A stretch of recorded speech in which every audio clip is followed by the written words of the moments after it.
يا أيها الناس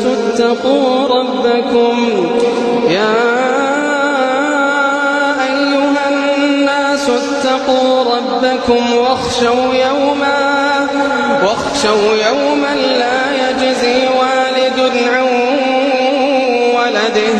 لا يجزي والد عن ولده ولا مولود هو جاز عن والده شيئا. يا أيها الناس اتقوا ربكم واخشوا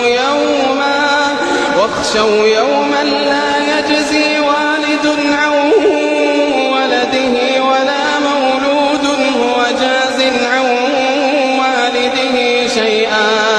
إن وعد الله حق فلا تغرنكم